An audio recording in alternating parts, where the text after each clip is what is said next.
अभी आपको स्क्रीन नजर आ रही है? Yes sir. ओके। प्रेजेंटिंग ही हो रहा है, दिख भी नहीं रहा। Yes sir.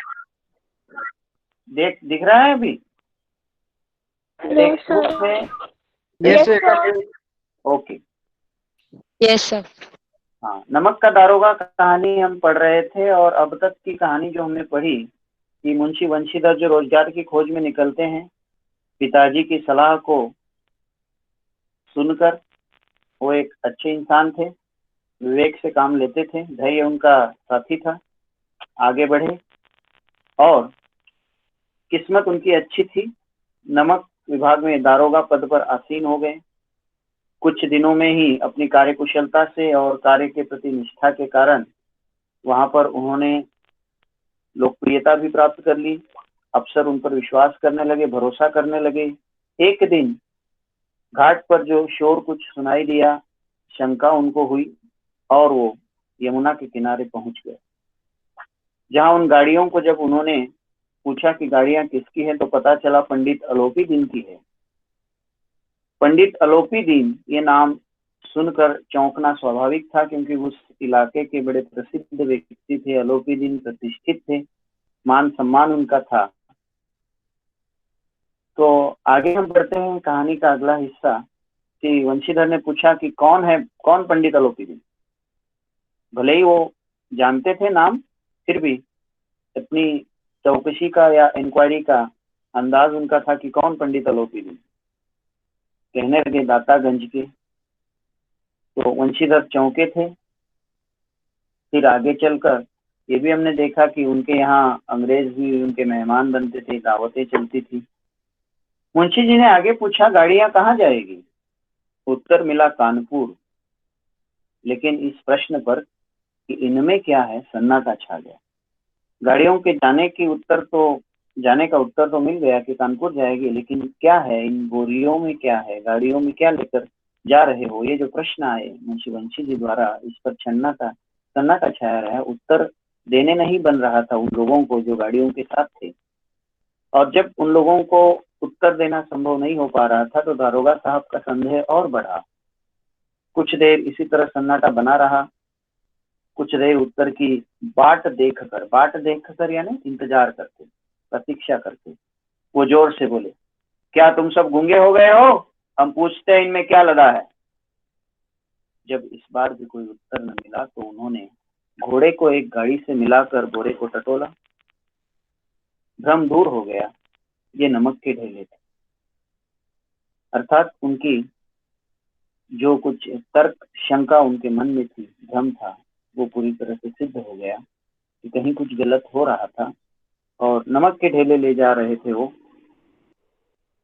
जब किसी से उत्तर मिला ही नहीं, डांट फटकार के बाद भी, जोर से पूछने के बाद भी उत्तर न मिला, तो स्वयं वो देखते हैं और नमक के ढेले मिलने के बाद उनका भ्रम दूर हो गया, क्योंकि नमक का एक तरह से छुपा हुआ व्यापार, क्योंकि टैक्स बचाना, कर बचाने के लिए इस तरह छुपा व्यापार वो हो रहा था और वो भ्रम उनका पुष्ट हो गया। यहाँ पर एक कहानी का एक प्रसंग पूर्ण हो जाता है। अब आगे जो है,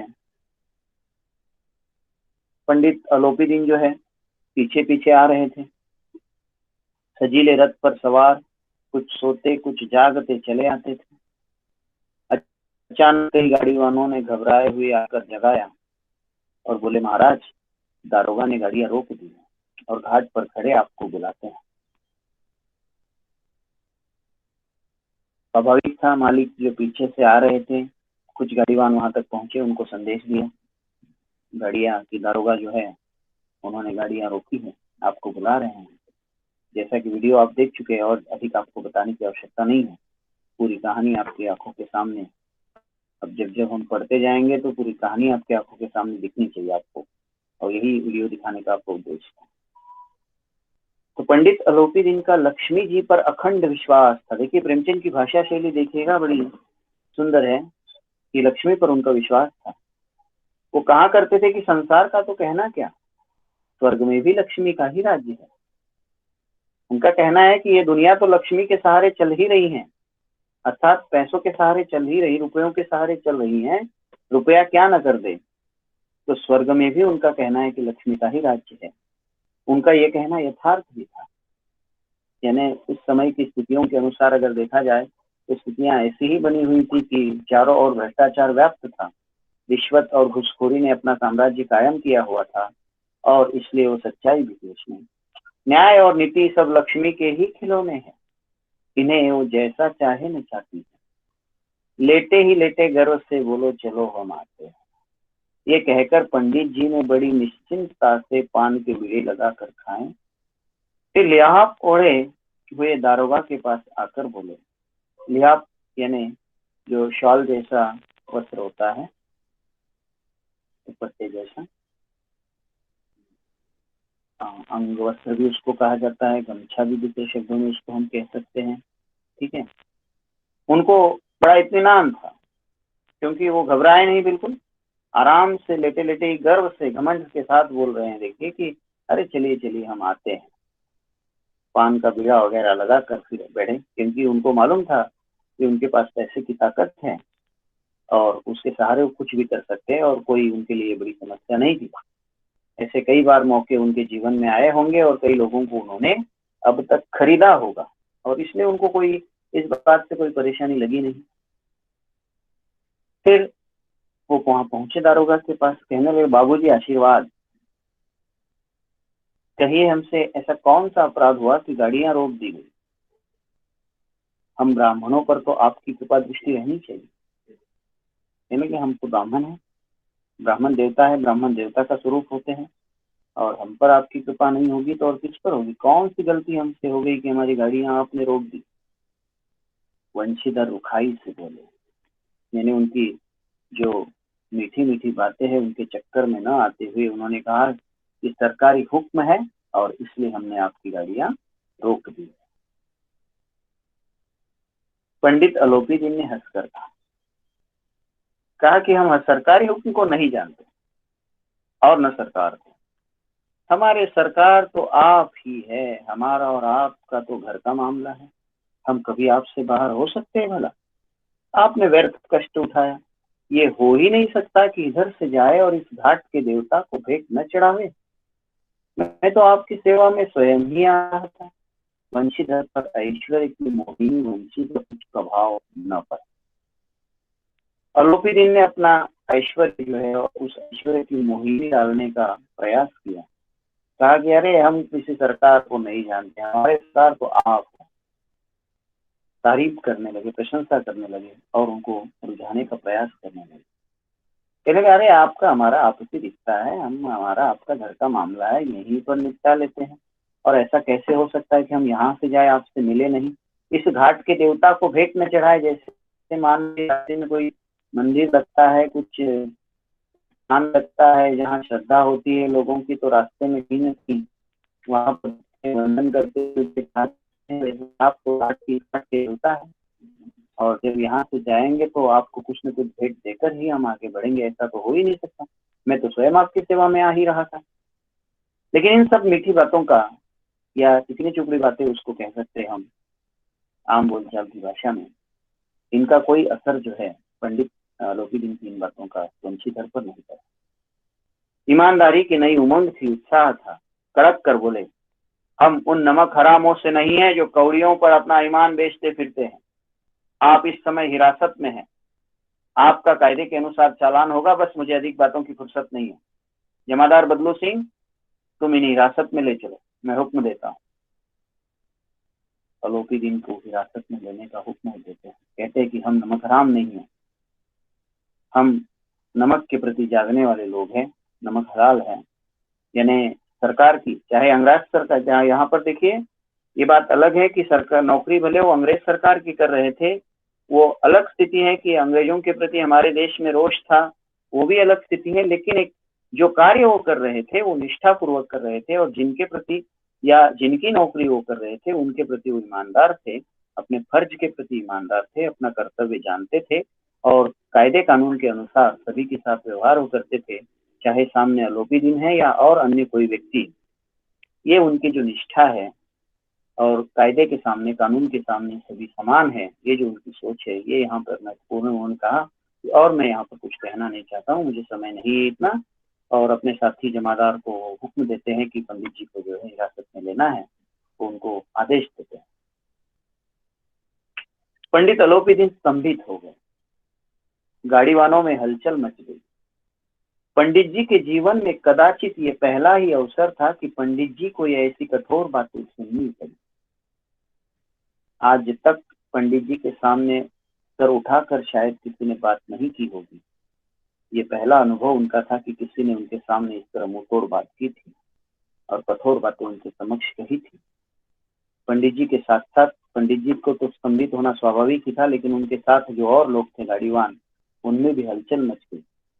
बदलू सिंह आगे बढ़ा, जिनको आदेश दिया था वंशीधर ने, किंतु रौब के मारे ये साहस न हुआ कि उनका हाथ पकड़ सके। लेकिन पंडित जी के रौब को देखते हुए, उनके रुबाब रुतबे को देखते हुए हाथ पकड़ने की हिम्मत नहीं जुटा सका।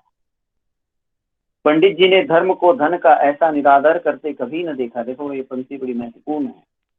पंडित जी ने धर्म को धन का निरादर करते कभी देखा नहीं था, यानी धर्म ने जो है धन का सम्मान नहीं किया था।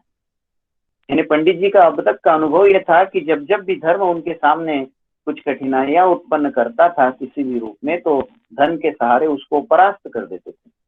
हमने पहले ही कालांश में इस बात पर चर्चा की थी कि धर्म और धन यहाँ प्रतीक है। धर्म अच्छाई का, सद्वृत्ति का प्रतीक है, निष्ठा का प्रतीक है, ईमानदारी का प्रतीक है, और धन जो है ये काली करतूतों का, बुराई का, बेईमानी का और रिश्वतखोरी का प्रतीक है। धर्म जहाँ अच्छे चरित्र का प्रतीक है, तो धन वहाँ गलत चरित्र या बुरे चरित्र का प्रतीक है। तो धर्म ने जो है धन का निरादर कर दिया था। अलोपीदीन ने अपने जीवन में न जाने कितनी बार धर्म को अपने धन के बल पर जो है झुकाया था, लेकिन यहाँ पर वो नहीं हो पाया। विचार किया कि ये अभी उदंड लड़का है, माया मोह के जाल में अभी नहीं है, अल्लड़ है, झिझकता है, यानी अरे नया नया है, इसको अभी ये यहाँ की रीति कुछ मालूम नहीं है, माया मोह के जाल में फंसा नहीं है, पैसा देखा नहीं है, जैसे जैसे पैसा आता जाएगा उसमें फंसता जाएगा और धीरे धीरे उसी लौ में जो है बिल्कुल पूरी तरह से समा जाएगा, उसी प्रवाह में चलने लगेगा, सिस्टम का हिस्सा बन जाएगा। अल्लड़ है, झिझकता है, संकोच कर रहा होगा, कैसे लेंगे या क्या करेंगे सोच रहा होगा। बहुत दीन भाव से, बाबू साहब ऐसा न कीजिए, हम मिट जाएंगे, इज्जत धूल में मिल जाएंगे, हमारा अपमान करने से आपके हाथ क्या आएगा, हम किसी तरह आपसे बाहर थोड़े ही है। बड़े दीनहीन भाव से प्रार्थना के स्वर में वो बोले कि देखिए ऐसा मत करिए, अगर हमें आप गिरफ्तार कर रहे हैं तो हमारी इज्जत धूल में मिल जाएगी, हम अपमानित हो जाएंगे, हम कहीं के नहीं रहेंगे, और मुझे गिरफ्तार करके आपको मिलेगा भी क्या, आपके हाथ तो कुछ आना नहीं है, और आप कहिए ना, हम आप जो कहेंगे वो करने को तैयार है, आपसे कुछ बाहर थोड़े ही है, जैसा आप कहें वैसा हम करते हैं, आपके शब्दों के बाहर हम हैं नहीं। इस तरह मनाने की कोशिश वो वंशीधर को करते हैं। वंशीधर ने कठोर स्वर में कहा, हम ऐसी बातें नहीं सुनना चाहते।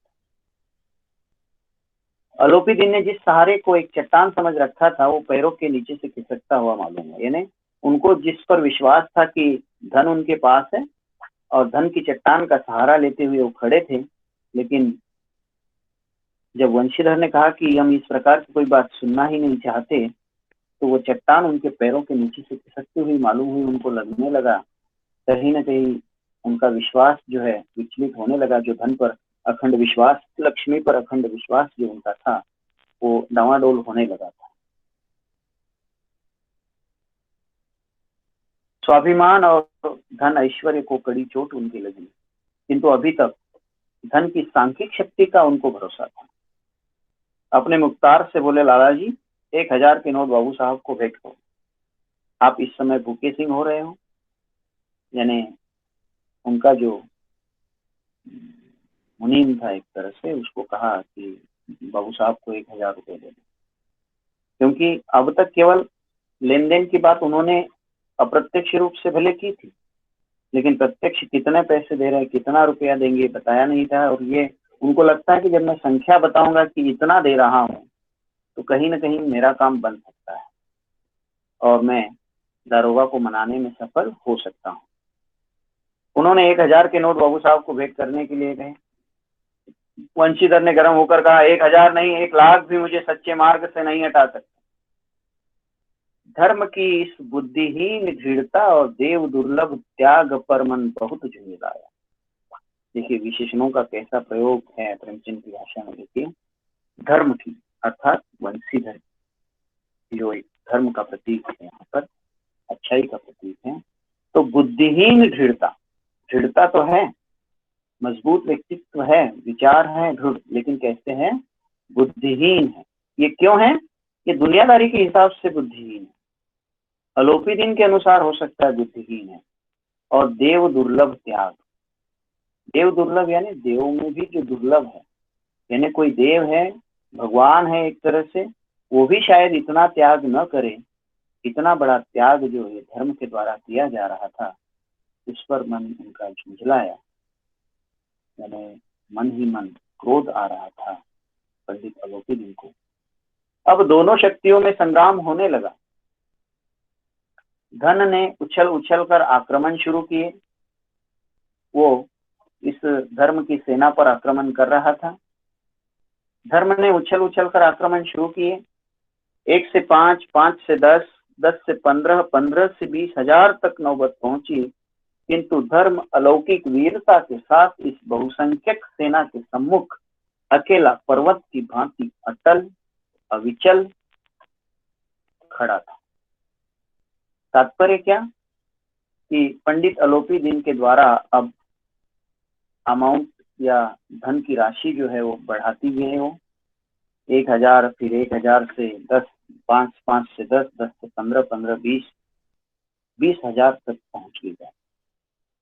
लेकिन बड़ी वीरता के साथ ये बढ़ती हुई सेना, जो सेना की संख्या एक तरह से सैनिकों की बढ़ती चली जा रही थी उनके विरोध में, धन की सेना, उसका वो मुकाबला कर रहे थे और पर्वत की तरह अटल खड़े थे, अविचलित, किसी भी प्रकार से उनके व्यक्तित्व पर कोई भी परिवर्तन, कोई भी प्रभाव नजर नहीं आ रहा था। अविचल वो खड़े थे, डगमगाए नहीं, अडिग रहे। अब अलोपी दिन निराश हो गए, 20,000 तक उन्होंने बात की। अब 20,000, अब आज की स्थिति अगर देखें तो 20,000 उस समय की 20,000 यानी बहुत कीमत थी, बहुत थी। मैं कहूँ कि लगभग 1,00,000, 1.5 लाख, 2 लाख आज की स्थिति की अगर बात करें, इतनी भी हो सकती है, या 50, 60, 70 हजार भी हो सकती है। जो भी है, अलोपी दिन ने प्रयास किया कि उनको मनवाया जाए, उनको पैसे देकर काम चलाया जाए, उनको रिश्वत दी जाए और उनकी गाड़ियां चली जाए, लेकिन ऐसा हुआ नहीं। अलोपी दिन निराश होकर बोले कि अब इसके आगे मेरा साहस नहीं, अब जितना मैं दे सकता था मैंने कह दिया, आगे आपको अधिकार है। वंशीधर ने अपने जमादार को ललकारा। बदलू सिंह मन में दारोगा जी को गालियां देता हुआ पंडित अलोपी दिन की ओर बढ़ा। ये बदलू सिंह उन लोगों का प्रतीक है जो अच्छे लोगों के प्रति ईर्ष्या करते हैं, और ईर्ष्या करने का भाव ये होता है क्योंकि इन अच्छे लोगों के कारण उनको भी जो है जो अवसर प्राप्त होते हैं कुछ कमाई के, वो नहीं मिल पाते हैं। गलत होते हैं वो, निश्चित है, लेकिन उनके अनुसार ऐसा लगता है कि इस व्यक्ति के कारण हमारी आमदनी जो है कम हो गई है, और इसके लिए ईर्ष्या करने लगते हैं। और इसीलिए कहते हैं कि मन ही मन वो गालियां दे रहा था दारोगे जी को, कैसा मूड है बालक है, मूर्ख है, 20,000 देने को तैयार है पंडित जी, और ये पागल है कि इनको गिरफ्तार करने के लिए कह रहा है। लेकिन वरिष्ठ अधिकारी है और ऊपर के अफसर है, और इसलिए उनकी बात उनको मानना है। तो अलोपी दिन की ओर बढ़ा। पंडित जी घबरा कर 2-3 कदम और पीछे हट गए, अत्यंत दीनता से बोलने लगे, बाबू साहब, ईश्वर के लिए मुझ पर दया कीजिए, मैं 25,000 पर निपटारा करने को तैयार हूँ, लेकिन और एक प्रयास। अंत में उन्होंने किया कि ठीक है चलिए और 5,000 दे देता हूँ, 25,000 में निपटारा कर लेते हैं। असंभव बात है। अलोपी दिन ने और बढ़ाए थे कि 30,000, किसी तरह संभव नहीं।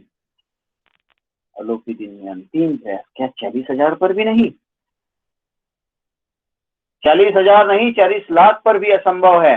बदलू सिंह, इस आदमी को अभी हिरासत में ले लो, अब मैं एक शब्द भी नहीं सुनना चाहता। 40,000 के बाद आलोपीदीन उसके आगे कुछ कहें उससे पहले ही दारोगा जी ने ही उनको चुप करा दिया। अरे 40,000 की क्या बात करते हैं आप, 40 लाख पर भी ये बात संभव नहीं है।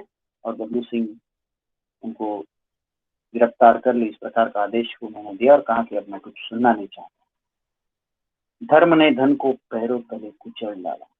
ये बहुत सुंदर पंक्ति है। यहाँ पर धर्म इस तरह से खड़ा था कि धन ने बहुत आक्रमण करने का प्रयास किया और उसको परास्त करने की कोशिश की, लेकिन धर्म इस प्रकार से दृढ़ खड़ा था वहां पर और लड़ रहा था। और इस लड़ाई में धर्म की जीत वहां पर हुई। इस प्रसंग में धन को पैरों तले कुचल डाला, यानी धन की पूरी तरह से तौहीन कर दी, अपमानित कर दी। आलोपीदीन ने एक दृष्ट पुष्ट मनुष्य को हथकड़ियां लिए हुए अपनी तरफ आते देखा, जो एक हट्टा कट्टा जमादार उनका था। चारों ओर निराश और कातर दृष्टि से देखने लगे। उसके बाद एकाएक मूर्छित होकर गिर गए। स्वाभाविक था, जीवन में पहली बार कोई उनकी ओर गिरफ्तारी के लिए बढ़ रहा था। निराशा पहली बार जीवन में देखी थी। कातर दृष्टि से, कातर यानी अत्यंत दयनीय दृष्टि से जो देखने लगे, इसके बाद मूर्छित हो गए और गिर पड़े। क्योंकि बहुत बड़ा सदमा था उनके जीवन का ये कि अब तक धन के सहारे कभी इस प्रकार के अवसर नहीं आए। जहाँ कोई अवसर कुछ इस तरह से मिले, उनको खुश करते गए और अपने काम निकालते गए, और आज तक ऐसा कभी अवसर आया नहीं था जीवन में। अब आलोपीदीन गिरफ्तार कर लिए गए। दुनिया सोती थी पर दुनिया की जीभ जागती थी। इसका मतलब प्रश्न आता है आपको परीक्षा में। सवेरे देखिए तो बालक वृद्ध सबके मुंह से यही बात सुनाई देगी। मतलब क्या कि समय भले रात का था। कौन बता सकता है, बताइए, कोशिश कीजिए तो जरा। दुनिया सोती थी पर दुनिया की जीभ जागती थी, क्या इसका मतलब है? बोलिए, प्रयास करो।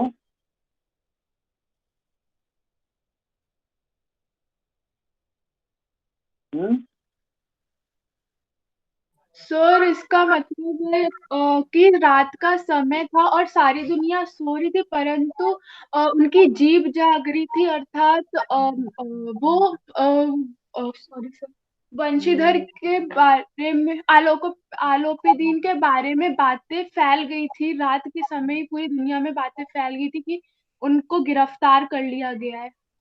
बिल्कुल सर, यानी भले रात का समय था लेकिन सुबह होते होते ये खबर जो है सारी दुनिया तक, आसपास के पूरे क्षेत्र में जो है फैल गई और लोग उस पर बात करने लगे, बड़े से लेकर बूढ़े तक।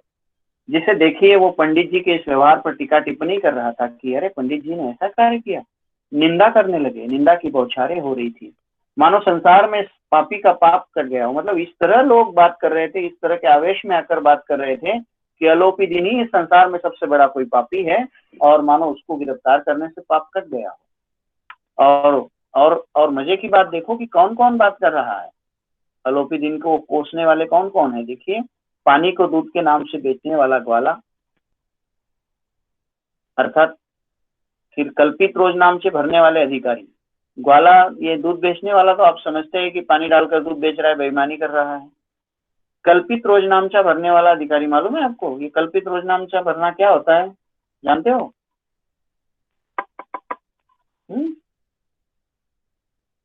कुछ अधिकारी होते थे पहले जो सरकारी काम चलाए जाते थे, तो उसमें पहले कुछ ऐसे ही कल्पित नाम भर देते थे मजदूरों के कि चलो 10 की जगह 15 मजदूर, 15 की जगह 20 मजदूर, ऐसे लिख देते थे और कुछ काल्पनिक नाम भर देते थे। और पहले तो बैंक वैंक का सिस्टम होता नहीं था, तो नगद रूप में उनको जो है मजदूरी दी जाती थी। और जिस दिन मजदूरी दी जाती थी, जो वास्तविक रूप से मजदूर कार्य करने के लिए आते थे उनका दे दिया। मान लीजिए 10 आए थे, ऊपर के 2 जो कल्पना से भरे हुए है, उनका जो कुछ पेमेंट आया है ऊपर से सरकार की ओर से, वो उनकी जेब में चला जाता था। ऐसी बेईमानी वो अधिकारी लोग करते थे। रेल में बिना टिकट सफर करने वाले बाबू,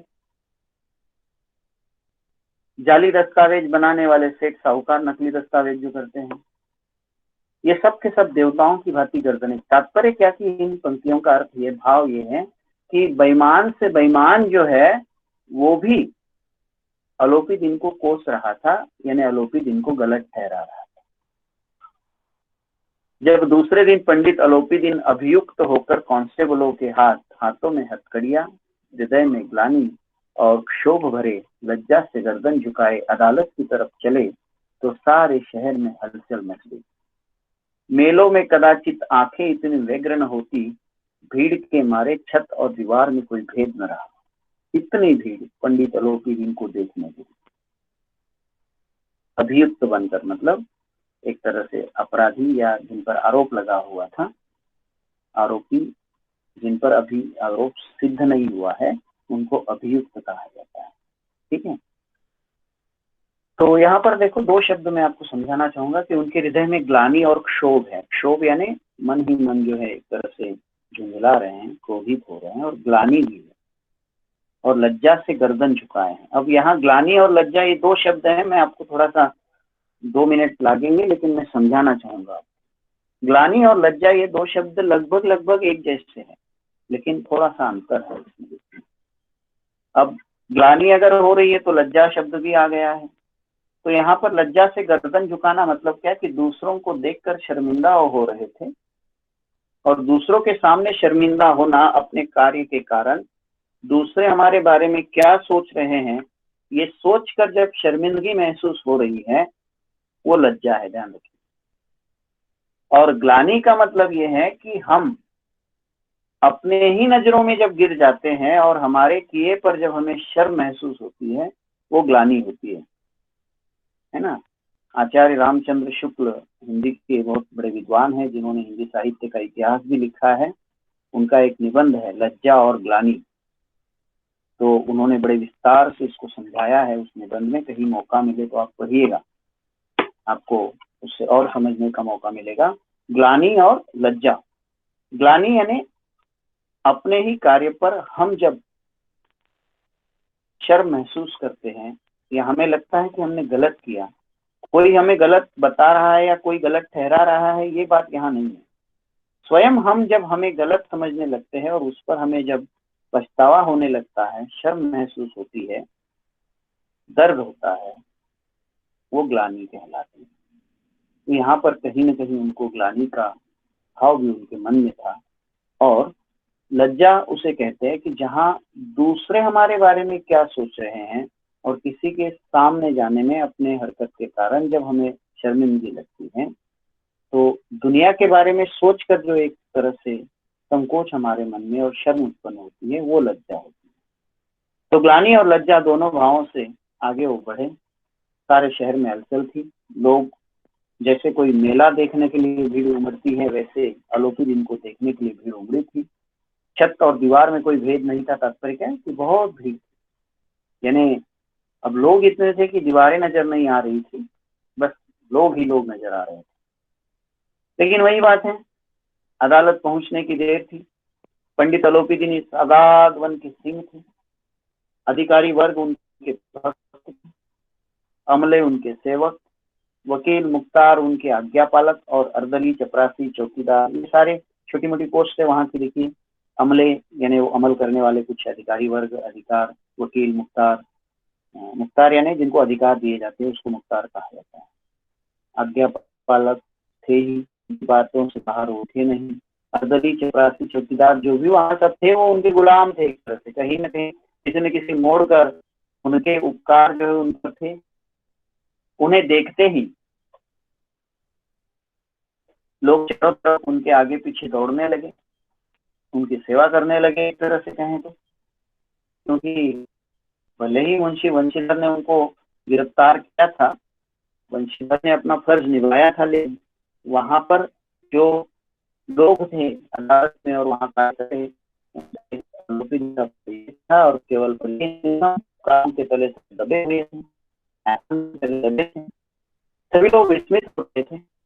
इसलिए नहीं क्यों यह कर्म किया, ध्यान रखिएगा, ये पंक्ति बड़ी महत्वपूर्ण है। सब लोगों का आश्चर्य क्यों था, विस्मित यानी आश्चर्यचकित हो रहे थे। क्यों? इसलिए नहीं कि अलोपी दिन ने क्यों ये कर्म किया, बल्कि इसलिए कि वो कानून के पंजे में कैसे आए। कौन बता सकता है कि इसका मतलब क्या है? कि इसलिए नहीं कि अलोपीदीन ने क्यों यह कर्म किया, बल्कि इसलिए कि वो कानून के पंजे में कैसे आए। क्या अर्थ है इसका?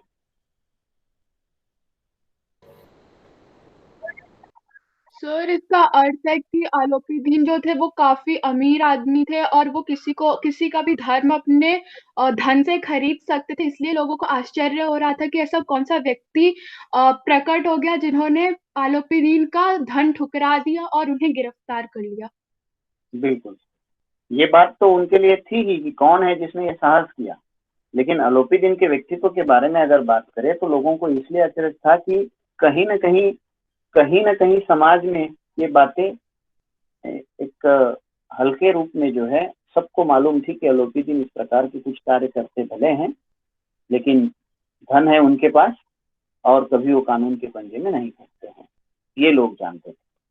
और इसलिए उनको अब इसमें था कि कैसे फंस गया ऐसा मनुष्य जिसके पास असाध्य साधन करने वाला धन, असाध्य को साध्य करने वाला, यानी जो संभव नहीं है उसको भी संभव करने वाला धन जिनके पास है, अनन्य वाचालता है, यानी बोलने में जो निपुण है, वाक्पटु है, जो अपने बोलों में, मीठे मीठे बोलों में सभी को हंसा ले और अपना जादू चलाए सब पर अपने मीठे वचनों से। और वो कैसे कानून के पंजे में आ गया? प्रत्येक मनुष्य उनसे सहानुभूति प्रकट करता था। बड़ी तत्परता से इस आक्रमण को रोकने के निमित्त वकीलों की एक सेना तैयार की गई। अब न्याय के मैदान में धर्म और धन का युद्ध फिर से ठन गया। वंशीधर चुपचाप खड़े थे। उनके पास सत्य के सिवा न कोई बल था, न स्पष्ट भाषण के अतिरिक्त कोई शस्त्र। वंशीधर वहां पर एक तरह से कमजोर पड़ रहे थे, क्योंकि अलोपीदीन के आसपास घूमने वालों की फौज बहुत बड़ी थी। फिर एक बार वहां युद्ध जरूर ठन गया था, लेकिन पहले एक बार युद्ध हुआ था घाट पर, वहां धर्म की जीत भले हुई थी। अब यहाँ किसकी जीत होगी यह भी बाकी था, लेकिन वंशीधर को लगता था कि हो सकता है उनकी बाजी कमजोर पड़ जाएगी, क्योंकि उनके पास ये कोई शस्त्र, दो ही चीजें थी, एक तो सत्य और दूसरा था स्पष्ट भाषण। गवाह भी थे उनके साथ, जो कुछ सिपाही उनके साथ थे जिन्होंने गिरफ्तार किया था, वो प्रत्यक्ष गवाह थे, लेकिन लोभ से डावाडोल थे, यानी ऐसे थे जो धन के सामने झुक सकते थे, और अगर धन का लालच अलोपीदीन द्वारा दिया जाएगा तो जरूरी नहीं कि वो वंशीधर की ओर से अपनी गवाही दे, हो सकता है अलोपीदीन की ओर से गवाही दी। तो यहाँ तक कि मुंशी जी को न्याय भी अपनी ओर से कुछ खींचा हुआ दिख रहा था, पड़ता था। वो न्याय का दरबार था, परंतु उसके कर्मचारियों पर पक्षपात का नशा था। देखिए ये सुंदर प्रयोग है कि दरबार तो न्याय का था, लेकिन वहां के कर्मचारी पक्षपात से घिरे हुए थे। किंतु पक्षपात और न्याय का मेल ही नहीं है। जहाँ पक्षपात हो वहां न्याय की कल्पना ही नहीं की जा सकती। देखिए मतलब कितना विरोधाभास है। दरबार न्याय का है, मंदिर न्याय का है, लेकिन कर्मचारी सारे पक्षपाती है, और जहाँ पक्षपात है वहां न्याय हो ही नहीं सकता। मुकदमा शीघ्र समाप्त हो गया। डिप्टी मजिस्ट्रेट ने अपनी तजवीज जो निर्णय दिया उसमें लिखा कि पंडित अलोपीदीन के विरुद्ध दिए गए प्रमाण जो है निर्मूल और भ्रमात्मक है। आपने कल वीडियो में देखा कि किस तरह धन के बल पर सारे गवाह भी बदले हुए थे, और जो माल पकड़ा गया था, अब पकड़ते समय तो निश्चित ही नमक पकड़ा गया होगा, लेकिन कुछ और तरीके से उसको प्रस्तुत किया गया। अब कल का वीडियो हमने देखा, उसमें हो सकता है कुछ अपने चित्रांकन की संभावना, आवश्यकताओं के अनुसार उसमें कुछ बदलाव उन्होंने किए हो सकता है मूल कहानी में ऐसे वो सबूत बदलने की बात नहीं हो, लेकिन कल के वीडियो में, लेकिन एक सांकेतिक तौर पर इस तरह की बात उसमें उस वीडियो में दिखाई गई है कि कैसे वो माल भी जो है बदल गया था, नमक उस बोरे में नहीं था। तो मुकदमा शीघ्र समाप्त हो गया। मजिस्ट्रेट अपनी तजवीज में लिख रहा है कि पंडित अलोपीदीन के विरुद्ध दिए गए प्रमाण निर्मूल है और भ्रमात्मक है। ये कोई भी ठोस नहीं है, भ्रम उत्पन्न करने वाले हैं। वो बड़े भारी आदमी हैं, और ये बात कल्पना के बाहर है कि वो थोड़े से लाभ के लिए ऐसा दुस्साहस करेंगे। यानी अलोपीदीन एक ऐसे व्यक्ति है कि जो प्रतिष्ठित है, धनी आदमी है, और इतना धन उनके पास है, तो थोड़े से लालच के लिए ऐसा गलत काम वो नहीं करेंगे और ऐसा साहस नहीं करेंगे। देखिए यद्यपि नमक के दारोगा वंशीधर का अधिक दोष नहीं है, लेकिन ये बड़े खेद की बात है कि उसकी उदंडता और विचारहीनता के कारण एक भले मानुष को कष्ट झेलना पड़ा।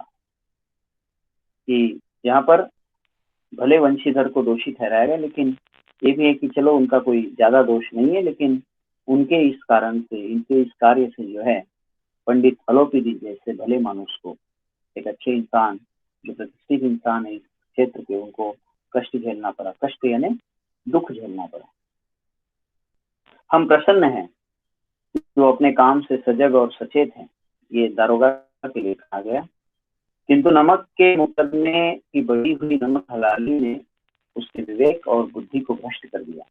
भविष्य में उनको होशियार होना चाहिए। देखिए, हिदायत मिलनी चाहिए थी अलोपीदी को, लेकिन धन का तंत्र ऐसा, धन का जादू ऐसा चला था कि सलाह दी गई नमक के दारोगा वंशीधर को और अलोपीदी को रिहा कर दिया।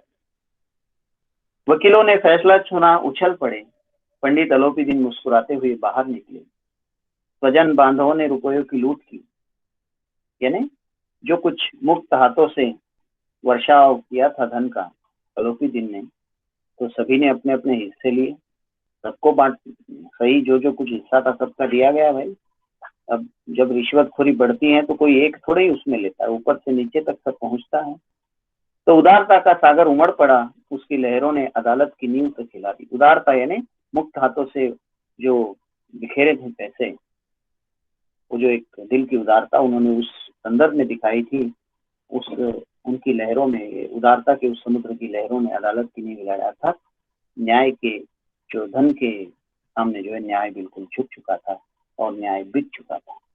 जब वंशीधर बाहर निकले तो चारों ओर से उनके ऊपर व्यंग्य बाणों की वर्षा होने लगी। व्यंग्य बाण यानी अरे बड़ा आया था दारोगा बनना, इस तरह। क्योंकि जब कोई कार्य इस तरह से करता है और जब सफल नहीं होता है तो व्यंग्य का सामना तो करना ही पड़ता है, और हर व्यक्ति को इस तरह से कठोरता का सामना करना ही पड़ता है। देखिए, कठिनाइयां आती है, जहां जहां धर्म के सहारे आप चलते हैं, जहां जहां अच्छाई के रास्ते पर आप चलते हैं या कुछ बदलाव समाज में करना चाहते हैं, तो वहां आपको कठिनाई का सामना करना पड़ता है। आप देखिए, पूरा इतिहास हमारे समाज का देख लीजिएगा, जहां जहां रिफॉर्मेशन हुआ, जहां जहां समाज सुधार हुआ, जहां जहां समाज सुधार के आंदोलन हुए, जिन लोगों ने कदम बढ़ाए उनको उपहास किया गया, उनको तकलीफ दी गई, उनको दर्द दिया गया, उनके साथ कठोर व्यवहार किया गया। डॉक्टर अंबेडकर से लेकर महात्मा फुले तक, महात्मा गांधी जी तक, जो लोग नए नए कदम जिन लोगों ने उठाए, है ना, जिन लोगों ने विधवा विवाह की बात की, जिन लोगों ने स्त्री शिक्षा की बात की, इन लोगों ने तथाकथित उस समय के जो प्रस्थापित लोग थे, भले रिश्वतखोरी एक अलग विषय है, लेकिन उस समय जो गलत परंपराएं थी, उन गलत परंपराओं के विरोध में जिन लोगों ने कदम उठाया था, उनको ये सब सहना पड़ा। और जहां जहां भी नई शुरुआत होती है, जहां अच्छाई की बात होती है, वहां बुराई अगर हावी होती है तो उसको लड़ना पड़ता है। और शुरू में कठिनाइयां होती हैं, लेकिन आगे चलकर वही फिर जीवन जीने की राह बन जाती है। ध्यान रखिए, जिन लोगों ने दर्द झेले उन लोगों को कठिनाइयां हुई, लेकिन उन्होंने अपना रास्ता नहीं छोड़ा, और आगे चलकर आज उन्हीं के बताए गए रास्तों पर हमारा समाज जो है आगे बढ़ रहा है। तो वंशीधर पर व्यंग्य बाणों की वर्षा होने लगी। चपरासियों ने झुककर सलाम जरूर किए, किंतु इस समय एक एक प्रतिवाक्य, एक एक संकेत उनकी गर्वाग्नि को बढ़ा रहा। ध्यान रखिए, ये बहुत महत्वपूर्ण पंक्ति है कि जो व्यंग्य उन पर हो रहे थे, उन व्यंग्यों के कारण वो क्षुब्ध नहीं हो रहे थे, वो क्रोधित नहीं हो रहे थे, बल्कि एक एक व्यंग्य उनके लिए बहुत बड़ी संपत्ति के समान उनको लग रहा था। एक एक कटुवाक्य, एक एक संकेत उनकी ओर जो दिया जा रहा था या उन पर जो कसा जा रहा था, ताना कसा जा रहा था, उनके गर्वाग्नि को, उनके आत्मसम्मान को प्रज्वलित कर रहा था, और उनका सिर और फख्र से ऊपर उठ रहा था। कदाचित इस मुकदमे में सफल होकर इस तरह से इतनी अकड़ से वो नहीं चलते, इतनी अकड़ के साथ वो चलने लगे थे, क्योंकि उनको मालूम था कि वो सही थे और ग्लानि का किसी प्रकार का कोई भाव उनके मन में नहीं था। भले संसार उनको गलत समझ रहा था, संसार का एक खेदजनक या दुखदायी अनुभव उनको जरूर हुआ था, लेकिन उनका कदम सही था और उनकी निष्ठा, अपना चरित्र, इसके प्रति उनको जो विश्वास था, और इसलिए जैसे जैसे लोग ताने कसते गए, जो व्यंग्य कहते गए, उतना उनका व्यक्तित्व और उनके आत्मसम्मान, अपने ही नजरों में उनका सम्मान जो है बढ़ता चला गया। और ये खेदजनक विचित्र अनुभव उनको ये हुआ कि न्याय, विद्वत्ता और लंबी चौड़ी जो उपाधियां है, बड़ी बड़ी दाढ़ियां, ये ढीले चोंगे जो वकीलों के कोट है, जो न्यायमूर्ति है उनके जो काले ढीले चोंगे हैं, ये सारे सच्चे आदर के पात्र नहीं। अब तक वो समझ रहे थे कि ये सारे आदर के पात्र हैं, लेकिन आज उनको अनुभव हुआ था कि ये सब कुछ जो है खोखले हैं, केवल दिखावा है, और नींव जो है इनकी हिल चुकी है, और वो धन के कारण जो है पूरी तरह से अस्तित्वहीन हो चुकी है ये व्यवस्था। ये उन्होंने अनुभव किया था। अब वंशीधर ने धन से बैर मोल लिया था, उसका मूल्य चुकाना अनिवार्य था। कठिनाई से एक हफ्ता बीता कि मुअत्तली का परवाना आ गया। मुअत्तली यानी नौकरी से निकाल देना। कार्यपरायणता का दंड मिला था। देखिए, ये मतलब दंड मिलता है तो नौकरी से निकाल देते हैं, दंड यानी सजा। तो ये सजा किस बात की थी? कार्यपरायणता की थी, काम सही करने की थी। लेकिन वही है, व्यवस्था के खिलाफ हो गए थे, जो उस समय की रिश्वतखोरी की व्यवस्था बनी हुई थी। बेचारे भग्न हृदय, शोक और खेद से व्यथित घर चले। बूढ़े मुंशी जी तो पहले से ही कुड़बुड़ा रहे थे कि चलते चलते इस लड़के को समझाया तो था, लेकिन इसने एक बात नहीं मानी, मनमानी करता है। हम तो कलवार और कसाई के तगादे से हैं, यानी हमारे आसपास के रिश्ते नाते जो कर्जदार लोग हैं उन सब के तगादे सहते रहे, बुढ़ापे में भगत बनकर बैठे, और यहाँ वहाँ बस वही सूखी तनख्वाह हमारी है। हमने भी नौकरी की है और कोई बड़ा ओहदा भी नहीं हमारा था, लेकिन काम किया, दिल खोल कर किया, और आप ईमानदार बनने चले हैं। घर में चाहे अंधेरा हो लेकिन मस्जिद में दिया जरूर जलाएंगे। यहाँ पर ये ऐसे लोगों को व्यंग है जो कठिनाइयों में भी जो है अपनी निष्ठा नहीं छोड़ते हैं। यानी बहुत कठिनाइयां होती है, घर में चाहे अंधेरा, मस्जिद में दिया जलाना। मतलब क्या कि कठिनाइयों से लड़ते हुए भी अच्छाई का रास्ता न छोड़े, भलाई का रास्ता न छोड़े। खेद है ऐसी समझ पर। पढ़ना लिखना सब अकारत गया। तो यहाँ पर देखिए, ये प्रश्न आता है आपको कि जिस संदर्भ में मुंशी वंशीधर, मतलब बूढ़े वंशीधर जो है उनके पिताजी बूढ़े मुंशी जी कहते हैं कि पढ़ना लिखना सब अकारत गया, यानी पढ़ना लिखना सब बेकार हो गया यार इस आदमी का, इसने आलोपी दिन जैसे आदमी को गिरफ्तार कर लिया। तो यहाँ पर आप लोगों के लिए चर्चा का विषय, कल हम इस पर बात करेंगे। देखिए कि कैसे पढ़ना लिखना अकारत गया। आपको क्या लगता है कि क्या जो पढ़ाई लिखाई की थी मुंशी वंशीधर ने, ये सही पूरी तरह से व्यर्थ हो चुकी थी? क्या उनके पिताजी का कहना सही था? या इस पर जो है कल हम चर्चा करेंगे कि कैसे पढ़ना लिखना सार्थक कब होता है और पढ़ना लिखना व्यर्थ कब होता है। ये कल के लिए हमारा चर्चा का विषय होगा, ध्यान रखिएगा।